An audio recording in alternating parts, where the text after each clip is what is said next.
अस्सलाम वालेकुम students, welcome back to the lecture of differential equation. जिससे कि हम डिफरेंट डिफरेंशियल इक्वेशंस के जो हैं वो सोल्यूशन के बारे में डिस्कस कर रहे थे और अपने होमोजीनियस डिफरेंशियल इक्वेशंस के सोल्यूशन जो हैं वो स्टार्ट किए थे। अब हमने जो है वो एक्सरसाइज जो है बाय एस.एम. यूसुफ, जो हमारे पास मैथमेटिकल मेथड की बुक है, उसकी एक्सरसाइज 9.3 के क्वेश्चन नंबर 1 से 8 तक हमने डिस्कस कर लिए थे। अब नेक्स्ट जो क्वेश्चंस हैं इनकी ज़रा हम डिस्कशन कर लेते हैं इनके बारे में। सबसे पहले ये जो क्वेश्चन नंबर 11 है, इसमें हमारे पास इनिशियल वैल्यू प्रॉब्लम है। ठीक है, तो जिस तरह हम 9.2 के इनिशियल वैल्यू प्रॉब्लम वाले क्वेश्चन जो हैं वो सोल्व किए, सिमिलरली उसी तरह हम ये क्वेश्चंस भी जो है वो सोल्व कर सकते हैं। तो मैं ये क्वेश्चन नंबर 11 ये तो क्वाइट ईजी है, तो ये आप लोग खुद करिएगा। मैं यहाँ पर जो है वो आप लोगों से ज़रा क्वेश्चन नंबर 13 जो है वो डिस्कस करने जा रही हूँ, क्योंकि यहाँ से मैं आपको जो है वो डायरेक्ट पार्शियल फ्रैक्शन जो है वो भी सिखाऊंगी कि हम डायरेक्ट पार्शियल फ्रैक्शन कैसे कर सकते हैं। पहले तो आप लोगों को पार्शियल फ्रैक्शन के मेथड जो है वो रिवाइज़ किए गए, जैसे वो पार्शियल फ्रैक्शन वाली वीडियो आपको दी थी। अब हम डायरेक्ट पार्शियल फ्रैक्शन जो है वो इसमें क्वेश्चन नंबर 13 में सीखेंगे। स्टेप बाय स्टेप इसको देखते हैं कि इसमें क्वेश्चन 13 में होना क्या है।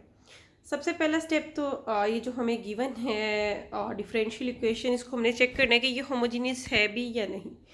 तो उसके लिए हम क्या करते हैं कि अगर इसकी सारी टर्म्स y ओवर x की फॉर्म में एक्सप्रेस हो जाएं तो फिर ये होमोजीनियस हमारे पास बन जाती है। अब यहाँ से हम देख लेते हैं कि ये हमारे पास होमोजीनियस है या नहीं है।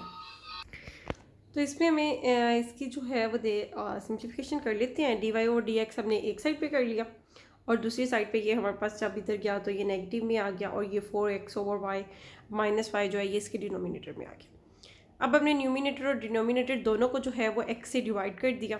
तो जब 2x को x से डिवाइड करेंगे तो सिर्फ 2 बच गया, और जब 4x को हम x से डिवाइड किया तो हमारे पास जस्ट 4 बच रहा है, और इधर हमारे पास y ओवर x ही आ गया। अब ये पूरी जो फंक्शन है ये basically g of y over x का फंक्शन बन के, तो अगर हम इस फॉर्म में एक्सप्रेस कर सकते हो तो फिर हमने क्या कहा था कि ये हमारी इक्वेशन जो है वो क्या होगी, होमोजीनियस डिफरेंशियल इक्वेशन होगी।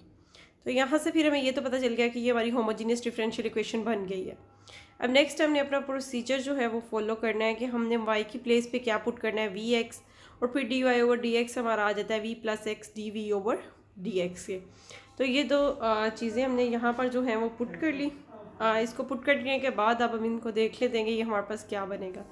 ये x dv ओवर dx हमारे पास आ गया है, तो यहाँ से ये जो v है ये हम दूसरी साइड पे जाके सब्ट्रैक्ट करेंगे, और सब्ट्रैक्ट करने के बाद इसका जब हमें एलसीएम लेंगे तो अब ये सिंप्लीफिकेशन के बाद v जो है वो हमारा राइट साइड पे शिफ्ट हो जाएगा। उसके बाद हमने इसका एलसीएम लिया है, तो ये हमारे पास जो एक्सप्रेशन जो है वो भी होगी। अब यहाँ पर इसको मज़ीद सिंप्लीफाई कर लेते हैं। -5 और 4 v जो है वो ये दोनों हमारे पास एड अप हो जाएंगे, तो ये -v आ जाएगा। ये हमारे पास एक क्वाड्रेटिक इक्वेशन बन गई है, और डिनोमिनेटर में हमारे पास जो है वो लीनियर इक्वेशन ही है। अब हमने क्या करना है कि बेसिकली हमें पता है कि जब हम होमोजीनियस इक्वेशन में y is equal to V X put करते हैं तो फिर उसके बाद सिंप्लीफिकेशन के बाद हमारे पास जो इक्वेशन बनती है वो वेरिएबल सेपरेबल बन जाती है। तो ये इक्वेशन हमारे पास चूँकि वेरिएबल सेपरेबल डिफरेंशियल इक्वेशन बन गई है, तो अब इसको जो है वो हम डी वाली टर्म्स जो हमने लेफ़्ट साइड पे शिफ्ट कर ली, और डी वाली टर्म्स जो है वो हमने राइट साइड पे शिफ्ट कर ली है। अब ये जो लेफ़्ट साइड पे हमारे पास एक्सप्रेशन आ रहा है, इसमें डिनोमिनेटर में हमारे पास क्वाड्रेटिक इक्वेशन आ रही है। तो इसको सोल्व करने के लिए हमें इसकी क्या करनी पड़ेगी, फैक्टराइजेशन करनी पड़ेगी। ये हमारे पास क्वाड्रेटिक इक्वेशन थी, तो ये हमने फैक्टराइजेशन इसकी कर ली। ये +2v -v हमारे पास आ गए। तो फैक्टराइजेशन के बाद हमारे पास जो एक्सप्रेशन आ रहा है वो कुछ इस तरह से आ रहा है कि v-1 इंटू v+2। ठीक है, इन दोनों का प्रोडक्ट आ रहा है। अब हम पार्शियल फ्रैक्शन यूज़ करके ही इन दोनों को जो है वो सेपरेट कर सकते हैं 4 - v के साथ। ठीक है, तो उसके लिए हमें क्या करनी पड़ेगी, पार्शियल फ्रैक्शन की ज़रूरत पड़ेगी। अब पार्शियल फ्रैक्शन जो है वो एक तो मेथड आप लोगों को ऑलरेडी जो है वो डिस्कस किया हुआ है कि हम किस तरह पार्शियल फ्रैक्शन कर सकते हैं। अब इसको जो है वो पार्शियल फ्रैक्शन को हम डायरेक्ट पार्शियल फ्रैक्शन जो है बेसिकली सीखना चाह रहे हैं कि डायरेक्ट पार्शियल फ्रैक्शन किस तरह से की जा सकती है। इसको ये स्टेप इम्पोर्टेंट है, इसको अपने देखना है कि डायरेक्ट पार्शियल फ्रैक्शन हम किस तरह से करेंगे। हमारे पास जो एक्सप्रेशन आ रहा है वो हमारे पास आ रहा है 4 - v ओवर। अब ये ओवर में जो दो टर्म्स हैं, अगर ये दोनों लीनियर हों तो तब भी दोनों लीनियर होनी चाहिए, तभी हम जो है वो डायरेक्ट पार्शियल फ्रैक्शन जो है वो कर सकते हैं। ठीक है, तो अब ये दोनों टर्म्स v-1 ये भी लीनियर है, v+2 ये भी लीनियर है, दोनों लीनियर टर्म्स हैं, तो हम इसकी डायरेक्ट पार्शियल फ्रैक्शन देख रहे हैं। इस मेथड को हम डिस्कस करने जा रहे हैं। तो सबसे पहले हमने ये करना है कि ये जो v-1 है इसको पुट करना है इक्वल टू 0। ठीक है, जब v-1 को इक्वल टू 0 पुट करेंगे तो यहाँ से जो v की वैल्यू है वो आ जाएगी हमारे पास 1। अब ये v की वैल्यू जो 1 है इसको हमने इस एक्सप्रेशन को इसको छोड़ के बाकी इन दोनों टर्म्स में, बाकी इस फंक्शन में जहाँ जहाँ v है वहाँ हमने 1 पुट कर देना है।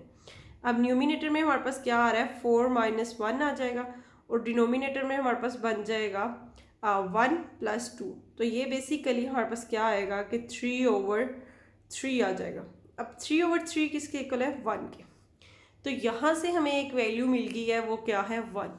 अब ये 1 वाली वैल्यू हमने पुट कहाँ करनी है, दोबारा से मैं बता देती हूँ कि क्या किया है कि ये वाला जो हमारे पास डिनोमिनेटर में जो दो फंक्शन का प्रोडक्ट था उसमें से मैंने फर्स्ट वाली टर्म ली v-1, उसको इक्वल टू 0 पुट किया।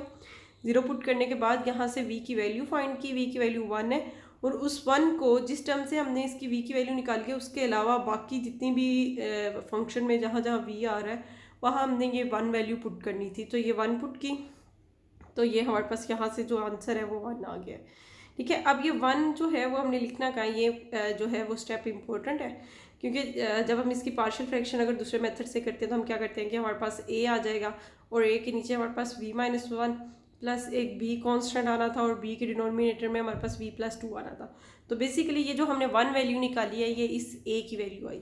ठीक है, इस वाली v-1 वाली टर्म से हमने 1 निकाला ना, तो फिर इसके डिनोमिनेटर में v-1 लिखना है। अब नेक्स्ट दूसरी इसके लिए v+2 के लिए देख लेते हैं। अब हमने क्या करना है, अगेन वही स्टेप्स फॉलो करने हैं कि v+2 को इक्वल टू 0 पुट करेंगे। जब v+2 को इक्वल टू 0 पुट कर देंगे तो यहाँ से हमारे पास v की वैल्यू आ जाएगी -2। अब v की वैल्यू जो -2 है उसको हमने इस एक्सप्रेशन के अलावा बाकी फंक्शन में सारी टर्म्स में जहाँ भी v है वो पुट कर देना है। तो ये हमारे पास क्या आ जाएगा, 4 +2, क्योंकि ये -2 है तो इसने इस नेगेटिव को हमारे पास प्लस कर देगा, और डिनोमिनेटर में हमारे पास v, वो भी हमारे पास v की प्लेस पे क्या आ जाएगा, -2, और ये हमारा -1। अब अगर न्यूमिनेटर 4 + 2 करें तो ये हमारा आ जाता है 6, और -2 - 1 जो है ये हमारा -3 बन जाता है। तो यहाँ से हमारे पास जो वैल्यू है वो क्या आ गई है, -2। मतलब b की जो वैल्यू है वो हमारे पास क्या आ गई, ये -2 आ गई। अब ये -2 हमने कहाँ पुट कर दिया, यहाँ पे। ठीक है, b की प्लेस पे ये जो इससे निकाली थी ना v+2 से, तो ये हमने -2 जो वैल्यू आई वो हमने यहाँ पुट कर ली। अब इसकी कर लेते हैं जी इंटीग्रेशन, क्योंकि अब इंटीग्रेशन करना इजी है। यहाँ पर 1/x का तो हमें पता है कि इंटीग्रेशन log x आ गई। अब 1/v-1 की इंटीग्रेशन जो है वो हमारे पास क्या आ जाएगी, log v-1, और ये -2 तो ऐसे ही हमारा रहेगा, और जो 1/v+2 है इसकी इंटीग्रेशन जो है वो log v+2 आ गई। अब ये हमें पता है कि log की प्रॉपर्टी है कि अगर उसमें हमारे पास कोई कांस्टेंट जो है वो मल्टीप्लाई हो रहा है तो ये इसके एक्सपोनेंट में अपीयर हो जाएगा। तो यहाँ से ये -2 जो है ये हमारे पास v+2 के एक्सपोनेंट में चला गया, और ये हमने उसी तरह log जो है वो कंबाइन कर लिया, क्योंकि log x plus log c, हमने कांस्टेंट को भी log की फॉर्म में ले लिया जैसे हम प्रीवियस क्वेश्चंस में कर रहे थे, ताकि हमारे पास सिंप्लीफिकेशन करना जो है वो ईजी हो जाए। तो ये log c हमने ले लिया, तो ये log xc बन गया हमारे पास, क्योंकि ये भी log की प्रॉपर्टी है कि अगर ऐड हो रहे हैं तो फिर ये हमारे पास मल्टीप्लाई में कन्वर्ट हो जाएगा। अब नेक्स्ट हमने जो है वो दोनों तरफ एंटी log अप्लाई कर दिया ताकि ये log हमारा जो है वो इल्यूमिनेट हो जाए, और बाकी हमारे पास जो है वो फाइनली ये जो है वो हमारे पास सोल्यूशन मिल गया। ठीक है, यहाँ पर मैंने v की प्लेस पे जो है वो अगेन जो वैल्यू हमने सब्स्टिट्यूट की थी वो v/x आ गया, और मज़ीद इसको थोड़ा सा सिंप्लीफाई करने के बाद आपके पास फाइनली जो है वो ये आंसर आ जाएगा। अभी यहाँ पर हमारे पास कांस्टेंट टर्म c आ रही है, लेकिन हमें एक इनिशियल कंडीशन गिवन है कि y(1 = 4)। तो अब इस इनिशियल कंडीशन को हम यूज़ करने जा रहे हैं। क्या करेंगे, y(1 = 4) है तो इट मीन्स x की वैल्यू हमारे पास क्या है, 1 है, और इक्वल किसके आ रहा है, ये 4 के। तो y की वैल्यू 4 है, जब x की वैल्यू 1 पुट कर रहे हैं तब y की वैल्यू क्या आ रही है, 4। तो ये हमने x की प्लेस पे 1 और y की प्लेस पे 4 पुट कर लिया, तो यहाँ से हमारी फाइनली जो है वो सी की वैल्यू जो है वो सिंप्लीफिकेशन करने के बाद जो है वो 1/12 आ गई, और ये 1/12 हमने जो है वो पुट कर ली है। जो हमारा आंसर आया था यहाँ से डिफरेंशिएट, यहाँ पर हमने 1/12 पुट किया, और इसको जो है वो 12 को हमने लेफ़्ट साइड पे शिफ्ट कर दिया, और ये डिनोमिनेटर वाला फंक्शन राइट साइड पे। तो फाइनली ये हमारे पास जो है इस डिफरेंशियल इक्वेशन का क्या आ गया, सोल्यूशन हमें मिल गया। ठीक है, अब ये तो हमने देख ली डायरेक्ट पार्शियल फ्रैक्शन जो है वो इसमें हमने बेसिकली सीखी है। अब नेक्स्ट जो है अब हम डिस्कस करेंगे, ये क्वेश्चन नंबर 9 है। ये इनिशियल वैल्यू प्रॉब्लम नहीं है, लेकिन इसको सोल्व करना, इसको किस तरह से सोल्व करना है, इसकी क्या किस तरह से ट्रिक्स हैं, ये क्वेश्चन 9 डिस्कस करेंगे हम नेक्स्ट पार्ट में, और क्वेश्चन 10। ठीक है, दोनों में हमारे पास ये रेडिकल्स मतलब वो स्क्वायर रूट्स आ रहे हैं, तो इनको किस तरह से सोल्व करना है ये हम अब नेक्स्ट पार्ट में देखते हैं।